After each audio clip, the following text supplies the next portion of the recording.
Well, today's opening song, O Come, Emmanuel, probably the most famous Advent song, probably the first song we think of when it comes to the Advent season, actually is taken from the breviary, or the office. It's called both things. It's a collection of prayers that priests and nuns and monks pray every day. And you can do the same as well. You can get it at a Catholic bookstore or buy one online. And there's a pattern to all of these prayers. And in the evening prayer, we do the Canticle of the Virgin Mary. And the Canticle of the Virgin Mary, they have an antiphon. You begin it with a certain scripture passage, and then you do the Canticle of Mary, and then you conclude with that same passage. And in the last 7 days of Advent, the last 70 days, the antiphons are called the O antiphons, the O antiphons. And the 7 verses, the 5 of the 7, there's actually a total of 7. But the 5 verses you're saying are those first 5 of the last 7 days of Advent. O come Emmanuel, O rod of Jesse.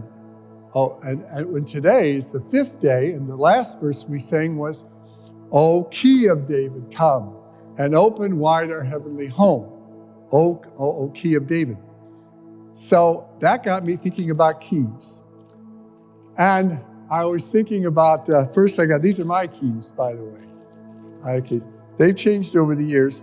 This particular key opens up the inside doors. This particular key opens up some of the other doors. This is the key to the very important key. It opens up the locks on the thermostat so I can change the temperature. This particular key here is to my club that I use on my steering wheel, depending where I park. I take precautions.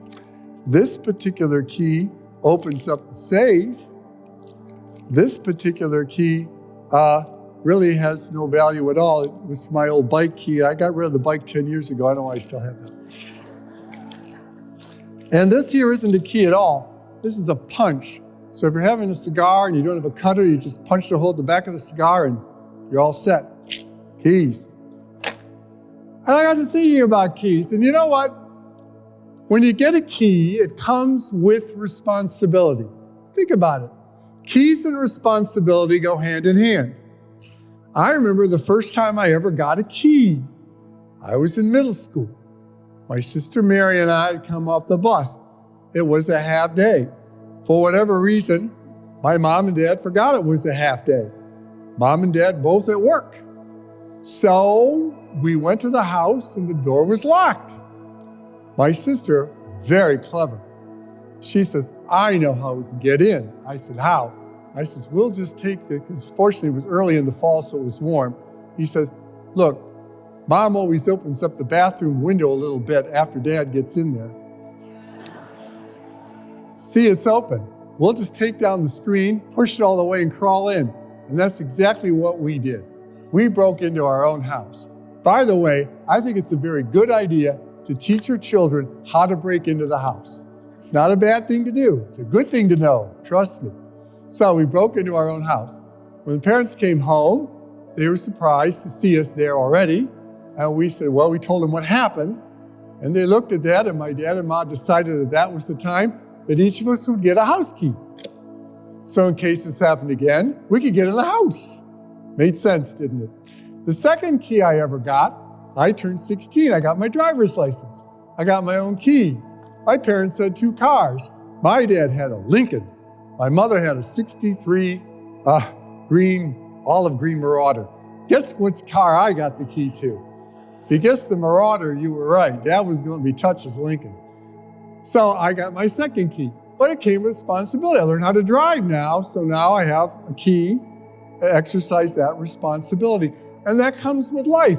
You have responsibility to a building or a shop or a school. You get keys. It's because you're entrusted with a responsibility. Well, the key that we sing about in that last verse is the key to our hearts. And the responsibility that comes with that key is the practice of our faith. Because God gives us free will. We have the key to open that heart to God's love. We have the key to close it. We have the key to open that heart to share that love with others, we have the key to close it. It's a responsibility that we have, and we have to exercise it wisely. And in the course of practicing our faith, think of it as an opportunity to unlock ourselves to God's grace and to unlock ourselves to sharing of that grace in love and charity to others.